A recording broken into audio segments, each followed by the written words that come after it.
எங்களுக்கு ஒரு புதிய ஆண்டை தந்து இந்த புதிய ஆண்டிலே இந்த ஐக்கியத்தில் இருக்கிற ஒவ்வொருவரையும் பூமியில் உள்ள சகல ஜாதிகளிலும் மேன்மையாக வைப்பேன் என்று சொல்லுகிறார்.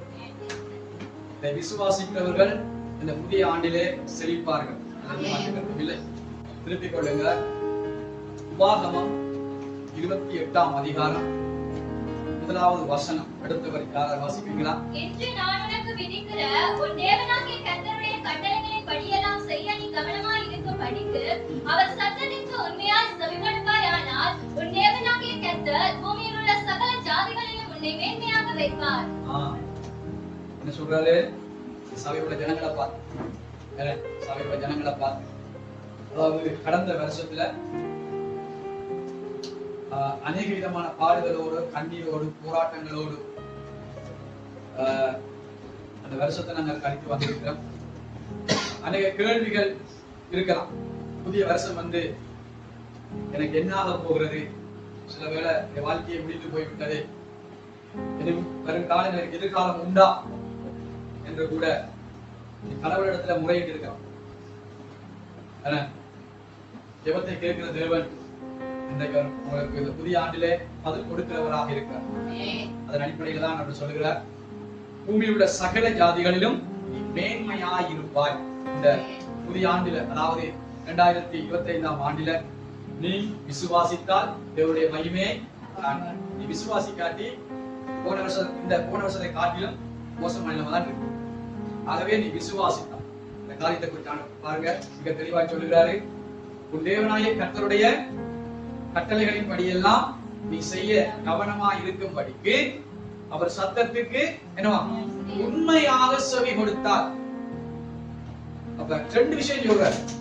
இந்த 2 விஷயத்தையும் இந்த இடத்துல இருக்க நீங்க இந்த வருஷத்துல கடைபிடிப்பீங்களாக இருந்தால், நீங்க கடைபிடித்தாதபடி நடந்தால், அதாவது நம்ம எந்த இடத்துல இருக்கிறோமோ அந்த இடத்துல ஜனங்களை பார்க்கிலும் மேன்மையான ஒரு ஆசீர்வாதத்துல நாங்க அவர்களுக்கு உதவி செய்யக்கூடிய ஒரு அளவுக்கு தேவன் இந்த வருஷத்துல உயர்த்த போகிறோம். இதுதான் உண்மையான ஒரு காரியம். ஆகவே இது வெறுமனவே சும்மா கிடைக்காது. இதுக்கு நாங்க கிரயம் செலுத்தோம். இப்ப கடவுள் சொல்ற ஒரு காரியத்தை நாங்க செய்தாதான் அதுக்கு நன்மை கிடைக்கும். அப்படி பாருங்க, குடும்பம் வந்து நாங்க எடுத்துக்கொள்வோம் என்று சொன்னா, குடும்பத்துல வந்து ஒரு நல்ல காரியம் உண்டாக வேண்டுமாக இருந்தால், குடும்பத்தில் ஒரு நல்ல காரியம் உண்டாக வேண்டுமாக இருந்தால் என்ன செய்ய வேண்டும்? என்ன செய்ய வேண்டும்? மனைவியானவள் கணவனுக்கு கணவனுடைய கட்டளையை கீழ்ப்படிவது மாத்திரமல்ல, வார்த்தைக்கு செவி கொடுக்க வேண்டும்.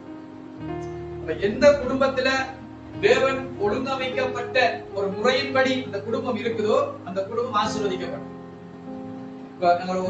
ஒரு திட்டம் இருக்கிறது. முதலாவது தேவன், இரண்டாவது கணவன், மூன்றாவது மனைவி, அடுத்தது பிள்ளைகள், அடுத்தது உறவினர்கள், தொழில், சபை. எப்படி வருகிறது? இப்ப இந்த ஒழுங்கு முறைப்படி இருந்தாதான் அந்த குடும்பம் ஆசீர்வதிக்கும். அப்ப கணவனுக்கு தேவ திட்டத்தை வச்சிருப்பார், இந்த குடும்பம் இப்படித்தான் இருக்க வேண்டும். அப்ப அதற்கு அமைப்பாக மனைவியானவன் கீழ்ப்படிந்து சத்தத்துக்கு செவி கொடுத்து நடந்தாதான் அந்த குடும்பம் ஆசீர்வதிக்கப்படும். இது உலகத்தினுடைய ஒரு நடைமுறை. அப்ப இதை காட்டிலும் தேவன் எங்களை ஒரு திட்டத்துக்காக, நோக்கத்துக்காக அழைத்திருக்கு.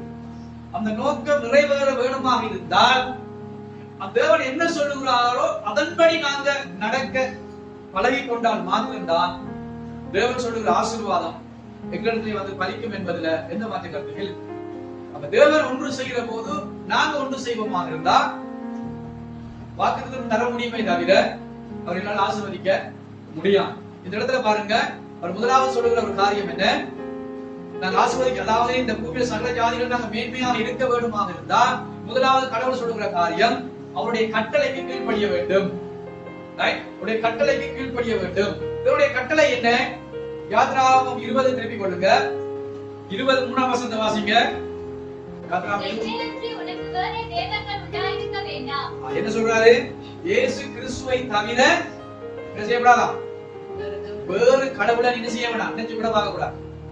இயேசு கிறிஸ்து தான் உலகத்தை படைத்தவர். அவர் தான் கடவுள் என்றதான ஒரு உறுதிப்பாடு நமக்கு இருக்க வேண்டும். முதலாவது அடுத்த வசனம், மேலே வானத்திலும் கீழே பூமியிலும் அக்னியிலும் பூமியின் கீழ் தண்ணீரிலும் உண்டாயிருக்கிறவைகளுக்கு ஒப்பான ஒரு சொற்பத்தை ஆகிலும் யாதொரு விக்கிரகத்தை ஆகிலும் நீ உனக்கு உண்டாக்க வேண்டாம். என்ன சொல்றாரு? கடவுள் என்று சொல்லி போட்டு இந்த பூமியில் உள்ள எந்த ரூபத்துக்கு ஒப்பாக அவர்கள் செய்யக்கூடாது, உண்டாக்க வேண்டாம். எந்த ரூபம் கடவுள் வந்து ரூபத்தில் இருக்க முடியாது. ஏனென்றா வானமோட சிங்காசனம் பூமியோட பாதபடி. அவர் அவ்வளவு வல்லமை பொருந்திய மிக பெரிய கடவுள். அந்த கடவுளை ஒரு ரூபத்துக்கு ஒப்பாக நாங்கள் செய்யவும் கூடாது, அதில் செய்யக்கூடாது, நமஸ்கரிக்கவும் கூடாது. இது அவருடைய கட்டளை. அடுத்தது, நீ அவைகளை நமஸ்கரிக்கவும் சேவிக்கவும் வேண்டாம். உன் தேவனாகிய கர்த்தராயிருக்கிற நான் எரிச்சலுள்ள தேவனாயிருந்து என்னை பகைக்கிறவர்களை குறித்து பிதாக்களுடைய அக்கிரமத்தை பிள்ளைகளிடத்தில் 3ஆம் 4ஆம் தலைமுறை மட்டும் விசாரிக்கிறவராயிருக்கிறேன்.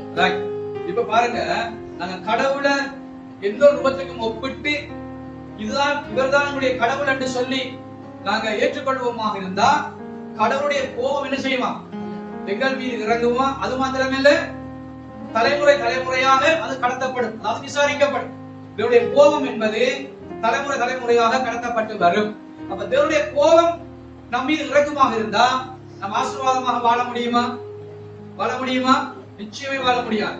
ஒன்று நம்ம தெரிஞ்சு வச்சுக் கொள்ளணும், இந்த இடத்துல இருக்கிற தாய் தகப்பனாகிய நாம் பிள்ளைகள் இருக்கத்தக்கதாக நாங்கள் ஏதாயிலும் ஒரு தவறான ஒரு காரியம் செய்வோமாக இருந்தால், எதுவாக இருந்தாலும் சரி, பொய் சொல்றதாக இருந்தாலும் சரி, ஏமாற்றுவதாக இருந்தாலும், என்ன காரியமாக இருந்தாலும் சரி, கடவுள் அருவருக்கத்தக்க ஒரு காரியத்தை நாங்க அதுல மிகவும் சந்தோஷமாக இருந்து அந்த காரியத்துல மேற்கொண்டு போவோமாக இருந்தா கடவுளுடைய கோபாக்கினை எங்களுக்கு வரும். ஆகவே நாங்க செய்கிற ஒவ்வொரு இந்த பாவமான காரியங்களும் தலைமுறை தலைமுறையாக பிள்ளைகளுக்கு கடத்தப்பட்டு வந்து சந்ததி அழிந்து போகும் என்று வேதம் தெளிவாய் சொல்லுகிறது.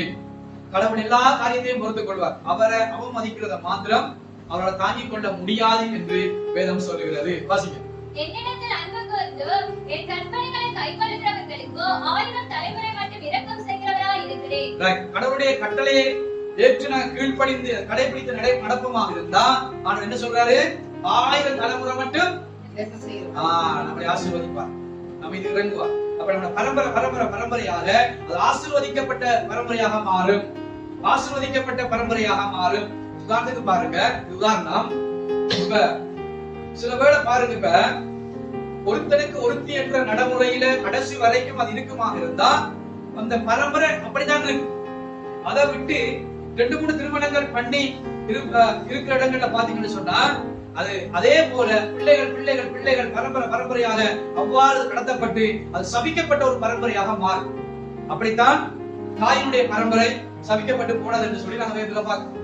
ஆகவே நாங்க செய்யற ஒரு சின்ன தவறு, கடவுளுக்கு விரோதமாக கட்டளைக்கு விரோதமாக நாங்க செய்யற ஒரு சின்ன தவறானது எங்களை மாத்திரம் பாதிப்பது அல்ல, எங்களுடைய பரம்பரையும் அது பாதித்து சாபத்துக்குள்ளாய் தள்ளும் என்பதுல எந்த மாற்று கருத்தும் இல்லை. வாசிங்க, உன் தேவனாகிய கர்த்தருடைய நாமத்தை வீணிலே வழங்காதிருப்பாயாக. கர்த்தர் தம்முடைய நாமத்தை வீணிலே வழங்குகிறவனை தண்டியாமல் விடார். கடவுளுடைய நாமத்தை என்ன செய்யக்கூடாது? என்ன வீணாக சொல்லக்கூடாது. கடவுளுடைய நாமத்தை வீணாக சொல்லக்கூடாது. ஏண்டா என்ன சொல்றது? சத்தியம் பண்றது அல்லது சாட்சி இல்லாம நாங்க கிறிஸ்தவர்கள் என்று சொல்லிக் கொண்டு கிறிஸ்துவுக்கு விரோதமான காரியங்களை செய்வது, சாட்சி இல்லாத ஒரு வாழ்க்கை வாழ்வது நிமித்தமாக கடவுளுடைய நாமம் தூசிக்கப்படும். அதனால என்ன சொல்றாரு? என்ன உண்டாகுமா? வாசிங்க வசனம் திரும்பவும். கர்த்தர் தம்முடைய நாமத்தை வீணிலே வழங்குகிறவனை தண்டியாமல் விடார். தண்டியாமல் விடார். கண்டிப்பாக இந்த உலகத்துல கண்டிப்பார். அது மாத்திரம் இல்ல, அப்ப கட்டளையை கீழ்ப்படியாம நம்ம இஷ்டம் போல வாழ்வோமாக இருந்தா நம்ம ரட்சிக்கப்பட்டு இருந்தாலும் கூட நரகத்துக்கு தள்ளப்படுவதற்கு ஒரு பெரிய வாய்ப்பு இருக்கு என்பதை நாங்க எப்பவுமே மறந்துவிடக் கூடாது. சில வேளை சொல்லலாம், என்ன அது எங்களுக்கு இப்ப தெரியாது, பிறகு பார்ப்போம், மறித்த பிறகு பார்ப்போம் என்று கூட நாங்க சொல்லலாம். ஆனால் இந்த பூமியில இருக்கிற போதுதான் உண்மை என்ன என்று சொல்லி கண்டுபிடித்து அந்த உண்மைக்கு தக்கதாக வாழ்க்கையை நாங்கள் மாற்றி அமைத்துக் கொள்வோம் என்று சொன்னா அதுதான் எங்களுக்கு ஆசீர்வாதமாக இருக்கும் என்பதுல எந்த மாற்று கருத்தும் இல்ல. வாசிக்க, ஓய்வு நாளை பரிசுத்தமாய் ஆசரிக்க நினைப்பாயாக. 6 நாளும் நீ வேலை செய்து உன் கிரியைகளை எல்லாம் நடப்பிப்பாயாக. 7ஆம் நாளோ உன் தேவனாகிய கர்த்தருடைய ஓய்வு நாள். அதிலே நீயானாலும் உன் குமாரனானாலும் உன் குமாரத்தி ஆனாலும் உன் வேலைக்காரன் ஆனாலும் உன் வேலைக்காரி ஆனாலும் உன் மிருக ஜீவனானாலும் உன் வாசல்களில் இருக்கிற அந்நியனானாலும் யாதொரு வேலையும் செய்ய வேண்டாம். கர்த்தர் என்ன சொல்லுகிறாரு? என்ன 6 நாள் வந்து தர 6 நாள்ல நம்மளோட வேலைகள் எல்லாவற்றையும் செய்யலாம், எங்கேயும் போகலாம் வரலாம், என்ன சொந்த பேச்சுக்களை பேசலாம், எதுவுமே செய்யலாம். 6 நாள் நமக்கு தந்துட்டார். இந்த 6 நாளில் நீ சம்பூரணமாக உலகத்துல வாழ, பாவம் செய்யாம இஷ்டம் போல நீ உலகத்துல வாழுன்னு சொல்லியிருக்காரு. ஆனால் 7வது நாள் என்ன நாளா? அது ஓய்வு நாள், ஆசீர்வதிக்கப்பட்ட நாள். ஓய்வு நாள் என்பது யாருக்கு ஓய்வு நாள்? அதாவது தேவன் நம்மளோடு பேசுகிற நாள் அல்லது நம்மளை சந்திக்கிற நாள், அந்த ஓய்வு நாள். அப்ப அந்த ஓய்வு நாள் என்ன செய்யக்கூடாதா? நம்ம எந்த ஒரு வேலையும் செய்யக்கூடாது. ஓய்வு நாள்ல, அதாவது ஞாயிற்றுக்கிழமை தினத்தை நாங்க என்ன செய்யக்கூடாது? ஒரு எந்த காரியத்திலும் நாங்க இடம் கொடுக்க கூடாது. இது தேவ கட்டளை. அப்ப இந்த கட்டளையின்படி நாங்க வாழ்வோமா இருந்தால் தான் தேவன் சொல்லுகிற ஆசீர்வாதம் எங்களுக்கு வரும். அப்ப நாங்க இன்றைக்கு அப்படி வாழ்றோமா என்று பார்த்தா அது ஒரு கடினமான காரியம். ஆகவே தேவன் சொல்லுகிற ஒரு காரியம் என்ன? கடவுள் சொல்ற அந்த கட்டளைக்கு நான் கீழ்ப்படுகிற போதுதான் சொல்லப்படுகிற ஆசீர்வாதம் எங்கள் மீது வந்து தங்கும் என்று சொல்லி மிக அழகாக சொல்லப்படுகிறது. வாசிங்க. கர்த்தர் 6 நாளுக்குள்ளே வானத்தையும் பூமியையும் சமுத்திரத்தையும் அவைகளில் உள்ள எல்லாவற்றையும் உண்டாக்கி 7ஆம் நாளிலே ஓய்ந்திருந்தார். 7ஆம் நாளிலே ஓய்ந்திருந்தார். எதுக்காக ஓய்வு வருது? ஓய்வு தேவையா? ஓய்வு தேவையா? இல்ல. அப்ப யாருக்கு ஓய்வு வேணும்? நமக்கு ஓய்வு வேணும். எதுக்காக ஓய்வு வேணும்? கடவுளோடு பேசுவது, இடைப்படுவது, அவரோட சந்தோஷமா இருப்பது. அதுக்கு நாங்க ஒரு நாளை கட்டாயம் எடுக்க வேண்டும் என்று சொல்லி வேதம் எங்களுக்கு மிக தெளிவாய் கற்றுக் கொடுக்கிறது. வாசிங்க. ஆகையால் கர்த்தர் ஓய்வு நாளை ஆசீர்வதித்து அதை பரிசுத்தமாக்கினார். ஓய்வு நாள் எப்படிப்பட்ட நாளா? பரிசுத்த நாளும் ஆசீர்வதிக்கப்பட்ட நாள். அப்படி இருக்குது. எப்படி சொல்லப்படுகிறது? பரிசுத்த நாள், ஆசீர்வதிக்கப்பட்ட நாள். யாருக்காக? நமக்காக.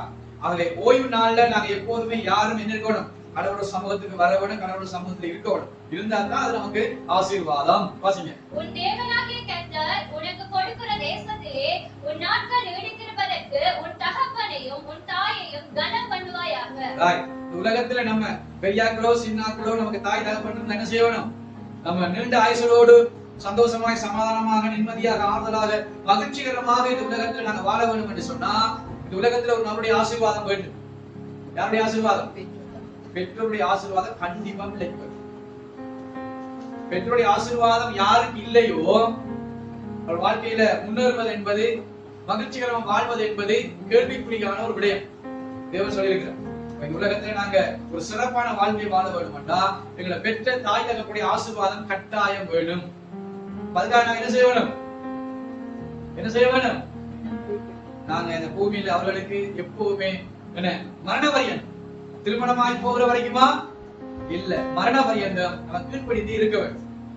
என்ன அவர்களை நாங்க எதிர்க்காதபடி ஏதோ ஒரு வகையில நாங்க கீழ்ப்படிந்து இருக்க வேண்டும் என்று கட்டாயப்படுத்துறது வேதம்.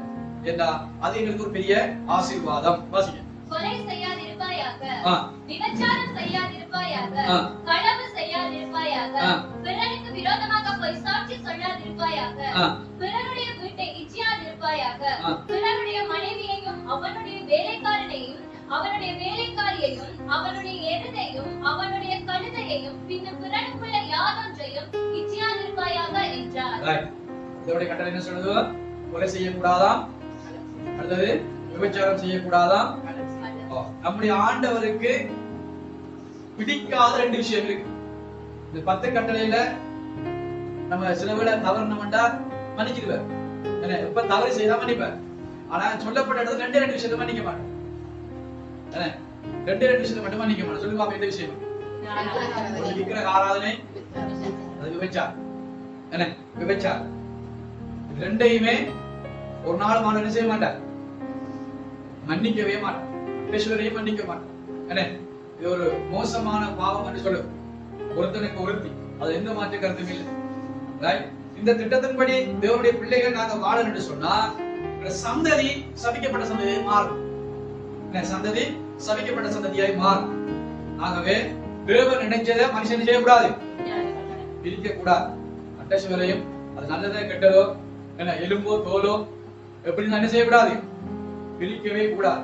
யாரை பிரிக்க முக்கியத்துவம் கொடுக்கிறாங்களோ அவருடைய வாழ்க்கை சீரழிந்து போகும் என்று வேதம் சொல்லுகிறார். அவருடைய வாழ்க்கை சபிக்கப்பட்டு போகும் என்று வேதம் சொல்லுகிறார். அப்ப நாங்க தேவனுடைய கட்டளைக்கு கீழ்ப்படிந்தால் ஒழிய உலகத்துல நாங்க ஒரு சரியான ஒரு கிறிஸ்தவ வாழ்க்கை வாழ முடியாது என்று வேதம் கற்றுக் கொடுக்கிறது.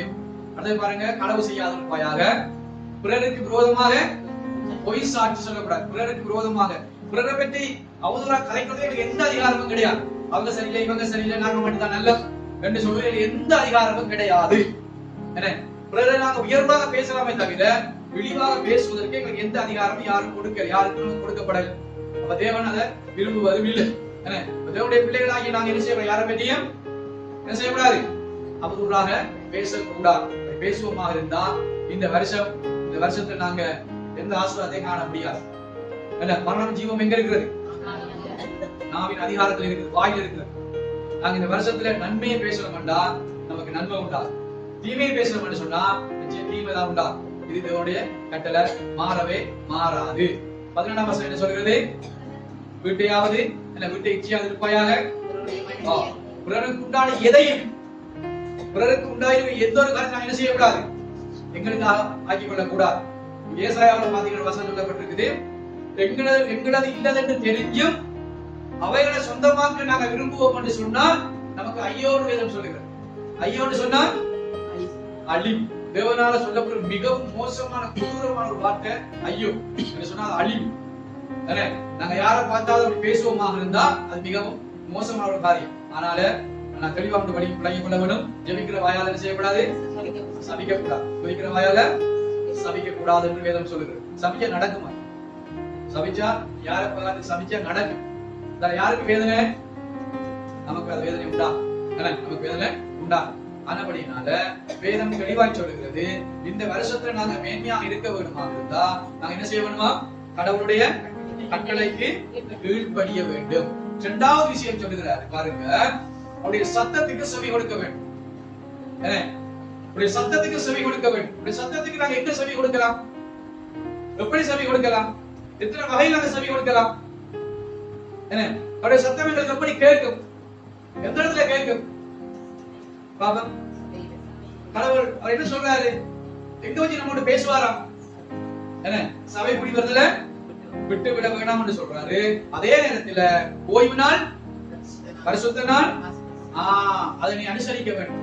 அதை அனுசரிக்க வேண்டும்.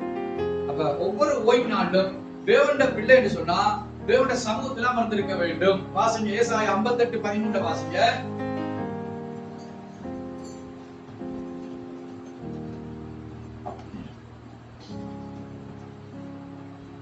58:13 என் பரிசுத்த நாளாகிய ஓய்வு நாளிலே உனக்கு இஷ்டமானதை செய்யாதபடி முதலாவது என்ன சொல்றாரு?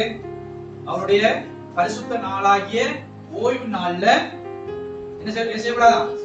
நமக்கு இஷ்டமானதை செய்யக்கூடாது. நம்ம விரும்புகிற எந்த ஒரு காரியத்தை என்ன செய்யக்கூடாது? இந்த ஓய்வு நாள் ஞாயிற்றுக்கிழமை நம்ம செய்யக்கூடாது. நம்முடைய வழி அதன்படி நம்ம நினைக்கிற வழி நடவாமலும், நமக்கு இஷ்டமானதை செய்யாமலும், சொந்த பேச்சை பேசாமலும் இருந்து ஓய்வு நாளை மனமகிழ்ச்சியின் நாள் என்றும் கர்த்தருடைய பரிசுத்த நாளை மகிமையுள்ள நாள் என்றும் சொல்லி என்ன சொல்றாரு? ஓய்வு நாள் எப்படிப்பட்ட நாளா? மனமகிழ்ச்சியினா. மனமகிழ்ச்சியினா அதாவது கடவுள் பேசுகிறனா, அவருடைய பிள்ளைகளோடு பேசுகிறனா. நமக்கு 1008 கேள்விகள் இருக்கு, 1008 பிரச்சனைகள் இருக்கு. ரைட்? அப்ப இந்த பிரச்சனைகளை நாங்க எங்க கொண்டு போனா எனக்கு சரியான தீர்வு கிடைக்கும்? எங்க கொண்டு போனா சரியான தீர்வு கிடைக்கும்? மனுஷனிடத்துல கொண்டு போனா சரியான தீர்வு கிடைக்குமா? இல்ல, நிச்சயமா கிடைக்காது. அப்ப கடவுளிடத்துல நம்மை அழைத்த அல்லது நம்மளை தெரிந்து கொண்ட தேவனிடத்துல நம்ம பிரச்சனைகளை வச்சாதான் நமக்கான தீர்வு கிடைக்கும். அப்ப நமக்கு தீர்வு கிடைக்க வேண்டும் என்று சொன்னா அவருடைய சத்தத்துக்கு செவி கொடுக்க வேண்டும். அப்ப எங்க நாங்க சத்தத்துக்கு செவி கொடுக்கலாம்? தேவனுடைய சபையில, ஐக்கியத்துல. அப்ப தேவ பிள்ளைகள் என்ன செய்யக்கூடாது? ஓய்வு நாளை ஒரு நாள் என்ன செய்யக்கூடாது? அசட்டை பண்ணக்கூடாது. ஓய்வு நாளை அசட்டை பண்ணுவோமாக இருந்தா அது எங்களுக்கு தான் பெரிய பிரச்சனையை கொண்டு வந்து விடும். ஆனபடினாலே தேவ பிள்ளைகள் என்ன செய்ய வேண்டும்? ஓய்வு நாள்ல கர்த்தருடைய சத்தத்தை கேட்க வேண்டுமாக இருந்தா சபையில நாங்க ஒரு உற்சாகத்தோடு, ஒரு தாகத்தோடு நாங்க கேட்டுக்கொண்டிருப்போம் சொன்னா தேவனுடைய அந்த மெல்லிய சத்தத்தை நாங்கள் உணர முடியும் அல்லது கேட்க முடியும். அப்ப எங்களுக்கான சகலவிதமான கேள்விகளுக்கான விடயம் எங்க உண்டாகும்? தேவன் பேசுகிற போதுதான் எங்களுக்கு உண்டாகும். ஆகவே மற்ற இடங்கள் எங்க போனாலும் நமக்குரிய காரியங்கள் வெற்றியை கொடுக்காது. இன்றைக்கு இந்த உலகத்துல வாழ்ற நாங்க யாரை நம்பி இருக்கிறோம்? இன்னைக்கு அநேக நாங்க பாப்போம்னு சொன்னா இந்த உலகத்தினுடைய மனிதர்களை தான் நம்பி இருக்கிறோம். மனுஷனை நம்பியே ஓடுவோம். யாராயினும் எங்களுக்கு சார்பாக ஒரு நல்ல வார்த்தையை பற்றி பேசிட்டாங்க, எங்களுக்கு உயர்வாக பேசிட்டாங்க, எங்களுக்கு சார்பாக பேசிட்டாங்கன்னு சொன்னா நாங்க அவர்களையே முற்றுமுழுதாக நம்பி ஓடுவோம். ஆனா ஒரு நாள் வரும், அவர்களே எங்களை பிடிச்சி தள்ளி விடுவான், பால்கணத்துல தள்ளி விடுவான். அதனாலதான் வேதம் சொல்றது, மனுஷனை நம்புகிறவன் சபிக்கப்பட்டவன். தேவனுடைய பிள்ளை தேவனுடைய சத்தத்துக்கு செவி கொடுத்தாதான் இந்த உலகத்துல வாழ்வதான அந்த நடைமுறைகளை பெற்றுக்கொள்ள முடியும். எங்களை அழைத்த தேவன் ஒரு திட்டத்தை வச்சிருக்கிறார். இந்த இடத்துல இருக்கிற நீங்க யாருமே சாதாரண நபர்கள் கிடையாது. கடவுள் உங்களை கொண்டு ஒரு திட்டத்தை வச்சிருக்கிறார், ஒரு காரியத்தை செய்ய வச்சிருக்கிறார். ஆனா நமக்கு தெரியாது, நமக்கு சொல்ல தெரியாம இருக்க, ஆனா சாத்தியம் இல்லாத போல தெரியலாம். அந்த நாள் வருகிற போதுதான் தெரியும் இது எவ்வளமாக நடந்திருக்கிறது, என்னால நம்ப முடியல. இதான் கடவுளுடைய அற்புதம். நம்ம எதிர்பார்க்காம தேவன் செய்கிற ஒரு காரியம் தான் அது ஒரு பலத்த அற்புதம். அதன் அடிப்படையில தான் தேவன் எங்களுக்கு கொடுக்கிற ஒரு வார்த்தை என்று சொன்னா, இந்த புதிய வருஷத்துல பூமியில் உள்ள சகல ஜாதிகளிலும் ஆண்டவர் நம்மை மேன்மையாக வைக்கப்படும். நீங்க நம்பினா உங்களோட வாழ்க்கையில் நடக்கும். இந்த வருஷத்துல புதிய புதிய மாற்றங்களை நீங்க காணுவீங்க. புதிய புதிய மாற்றம் நிச்சயமா. நான் சத்தியமாக இந்த பலிபீடத்துல சொல்றேன், அநேகர் ஆசீர்வதிக்கப்பட போறீங்க. நீங்க அப்ப சொல்லுவீங்க, எப்படி நடந்தது எனக்கே தெரியாது. எப்ப தெரியுமா? சொல்லப்பட்ட காரியத்துக்கு நீங்க செவி கொடுத்து கடவுள் சொல்றபடி நடந்தால் ஒழிய நடப்பீங்களாக இருந்தா சில வேளை நம்பவே முடியாது. நம்பில ஒரு சில நம்ம என்ன செய்வோம் தெரியுமா? கடவுளை, அதாவது நம்ம கடவுள்கிட்ட கேட்காம நம்மளுடைய இஷ்டம் போல காரியங்களை செய்யும். அதான் நம்மளோட சொந்த பேச்சு. அப்படி இஷ்டம் போல ஒரு காரியத்தை செய்துட்டு அதுல ஒரு தவறு அல்லது ஒரு பிழை, ஒரு பிரச்சனை வந்த பிறகுதான் நம்ம கடவுள்கிட்ட ஓடிவார். அதை காட்டிலும் நம்ம என்ன செய்ய வேண்டும்? முதல்ல நம்ம எந்த காரியத்தை செய்ய எடுத்தாலும் கடவுள் சமத்தில் அமர்ந்திருந்து அவரை கேட்டு நம்ம ஒரு காரியம் செய்வோம்னு சொன்னா அது ஒரு நாளும் எங்களுக்கு தோல்வியாய் வந்து முடியாது. நம்ம கேட்கிற போது எனக்கு நன்மையான ஒரு காரியத்தை அவர் கொடுப்பார். ஆகவே வாழ்நாள் ஆசீர்வதிக்கப்படும். அந்த வகையில தேவன் புதிய வருஷத்துல நமக்கு சொல்லுறதான ஒரு காரியம், ரெண்டு கட்டளைகளுக்கு, அதாவது இந்த ரெண்டு காரியங்களுக்கு நாம செவி கொடுத்து கீழ்ப்படிந்து நடந்தா இந்த வருஷம் உலகத்துக்கு வேணும்னா அது அழிவாக இருக்க. மூன்றாம் உலக போர் சீக்கிரத்துல ஆரம்பிக்கப்பட போகிறது. ஆகவே இந்த வருஷத்துல நிச்சயமாக சபையில் உள்ள பிள்ளைகள் எங்கெங்க இருந்தாலும் கூட அவன் தேவனை சார்ந்திருப்பார்களாக இருந்தா நிச்சயமாக ஆசீர்வதிக்கப்படுவார்கள். அவர்கள் மாத்திரம் ஆசீர்வதிக்கப்படுவதும் இல்லை, அவர்கள் என்ன செய்வாங்க? தேசத்துக்கு நன்மையானவர்களாய் மாறுவார். நிச்சயமாக இந்த சபையில் இருக்கிற அநேகர் நீங்க இந்த தேசத்துக்கு நன்மையாளர்களாய் தேவன் உங்களை மாற்ற போகிறார். பெரிய உயர்ந்த இடத்துல வைக்க சித்தம் கொண்டவராக இந்த வேளையில, இந்த காலை வேளையில, அந்த அதிகாலை வேளையில தேவன் நம்மத்தில் அவர் நிற்கிறார். சத்தியமாய் சொல்லுகிறேன், கர்த்தர் நம் சமூகத்தில் நிற்கிறார். ஏன்னா ஒரு வார்த்தை சொல்லுகிறது, எந்த இடத்துல அவருடைய நாமத்தினால் 2-3 பேர் கூடி வருகிறோமோ அந்த இடத்துல அவர் என்ன செய்வாராம்? வருவாராம். ஆகவே இந்த வாக்குத்தத்த செய்தி என்று சொல்றாருன்னு சொன்னா அவர் நம்மை ஆசீர்வதிக்க விருப்பத்தோடு வந்திருக்கிறார். புதிய வருஷத்துல ஆசீர்வதிக்கப்பட வேண்டும்டா பிரியமானவர்களே, கட்டளைக்கு கீழ்ப்படிங்க, சத்தத்துக்கு செவி கொடுங்க. நிச்சயமாக இந்த வருஷம் முடிவதற்கு முன்பதாக நீங்க எதிர்பார்த்திருக்கிற காரியத்துக்கு அதிகமா சில வேளை நாங்க இந்த தேசத்துல, நாங்க எங்க சமூகத்துல நாங்க ஒதுக்கப்பட்டு யாரும் இல்ல உதவி செய்யன்ற நிலைக்கு நாங்க இருக்கலாம். ஆனா இனி வரக்கூடிய நாட்கள்ல நாங்க உயர்வான நிலைக்கு மாற போகிறது சத்தியம். கர்த்தர் தாமே ஆசீர்வதிப்பார். நாங்க யாரும் இருந்து ஆண்டவரே, நல்ல தகப்பனே, அப்பா கர்த்தராகிய இயேசு கிறிஸ்துவே, பரிசுத்த பிதாவே, இந்த புதிய ஆண்டை தந்திருக்கிறீங்களே அப்பா, 2025வது இந்த புதிய ஆண்டை கண்டு ஆண்டவரே, இந்த புதிய ஆண்டில நீங்க சொல்லியிருக்கிறீங்க, இந்த பூமியில் உள்ள சகல ஜாதிகளை பார்க்கிலும் மேன்மையான இடத்துக்கு எங்களை கொண்டு வருவதாக நீங்க சொல்லியிருக்கிறீங்க. நீங்க சொன்னா ஒரு நாளும் மாற மாட்டீங்க. ஏண்டா நீங்க போய் சொல்றதுக்கு மனுஷன் கிடையாது. வாக்கு பண்ணினவர் ஒரு நாளும் மாற மாட்டீங்க ஆண்டவரே. ஆனா அதுக்காக நாங்க 2 காரியங்களை இந்த பூமியில செய்ய வேண்டும் என்று சொல்லி நீங்க எதிர்பார்க்கிறீங்க. பிதாவே, நாங்க பலவீனமான மனிதர்கள் ஆண்டவரே, பலவீனப்பட்டு நாங்க விழுந்து போற மனுஷர்கள். ஆனாலும் ஆண்டவரே, உங்களுடைய கிருபை, உங்களுடைய தயவு, உங்களுடைய இரக்கம் எங்களோடு கூட இருந்து நீங்க சொன்ன இந்த காரியங்களுக்கு நாங்க கீழ்ப்படிந்து நடக்க எங்களை பலப்படுத்துங்க, எங்களை ஆசீர்வதிங்க, எங்களை நடத்துங்க ஆண்டவரே. நீங்க சொன்னபடி நாங்க மேன்மையாக ஆசீர்வதிக்கப்பட்டு ஆண்டவரே, இந்த உலகத்துல நாமத்தை மகிமைப்படுத்துகிறதான பிள்ளைகளாக, நாமத்தை உயர்த்துகிறவர்களாக, இந்த இலங்கை தேசத்துக்கு நாங்கள் ஆசீர்வாதமானவர்களாக இந்த வருஷத்துல மாற ஆண்டவரே உயர்த்த போற கிருபைக்காக நன்றி செலுத்துகிறோம் ஆண்டவரே. பரிசுத்த பிதாவே நன்றி. இந்த புதிய ஆண்டுக்காக நன்றி. புதிய ஆண்டு முழுவதுமா உடைய கிருபை, உடைய இரக்கம், உடைய தயவு, உடைய காருண்யம் ஆண்டவரே எங்களோடு கூட இருந்து நடத்த போறதுக்காக நன்றி ஆண்டவரே. ஒரு ஆண்டை எங்களுக்கு கூட்டி தந்துருக்கீங்கப்பா. கோடான கோடி ஸ்தோத்திரம் ஆண்டவரே. அப்பா இந்த ஆண்டுல நிச்சயமா எங்களை கைவிட மாட்டீங்க. வாக்குப்படுத்த தேவன் ஒரு நாளும் கைவிட மாட்டீங்க ஆண்டவரே. நன்றி ஸ்தோத்திரம் ஆண்டவரே. பரிசுத்த பிதாவே, இந்த புதிய ஆண்டிலும் கூட ஆண்டவரே இந்த சபையில் இருக்கிற அல்லது தக்கியத்தில் இருக்கிற குடும்பத்தார் ஒவ்வொருவரையும் பரிசுத்த பிதாவே இயேசு கிறிஸ்துவின் இரத்தத்தினால் மூடுகிறேன் ஆண்டவரே. பிசாசானவன் கைகொடாதபடி பக்கத்தினோட நெருங்காதபடி பரிசுத்த பாதுகாப்பு ஆண்டவரே உங்க பிள்ளைகளோடு கூட இருந்து இந்த பூமியுடைய சகல ஜாதிகளிலும் ஆண்டவரே அவருடைய உயர்த்த போற கிருபைக்காக கோடி நன்றி ஸ்தோத்திரம் ஆண்டவரே. பரிசுத்த பிதாவே இந்த புதிய ஆண்டுக்காக ஸ்தோத்திரம் அப்பா. நன்றி ஆண்டவரே. அப்பா இந்த நாள்ல கூட அந்த ஒவ்வொருவரையும் ஒப்புக்கொடுக்கிறேன். ஒவ்வொருவரையும் பொறுப்படுங்க, ஒவ்வொருவரையும் ஆசீர்வதிங்க.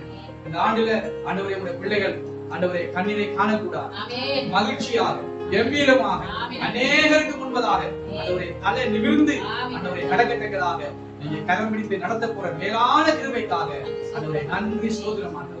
பிதாவே வருகிற நிச்சயமான நேரங்கள் நிமிஷங்கள் ஒவ்வொன்றையும் திருக்கிறதை ஒப்புக்கொடுத்து எங்கள் ஆண்டவரின் இரட்சகர் மீட்பருமாகிய கர்த்தராகிய இயேசு கிறிஸ்துவின் நாமத்தினாலே ஒப்புக்கொண்டு ஜெபிக்கிறேன் எங்கள் ஜீவன நல்ல பிதாவே. ஆமென். நாம எல்லாரும் சொல்லுவோமா? ஆமென். பரிசுத்த நாமத்தை ஸ்தோத்திரம்.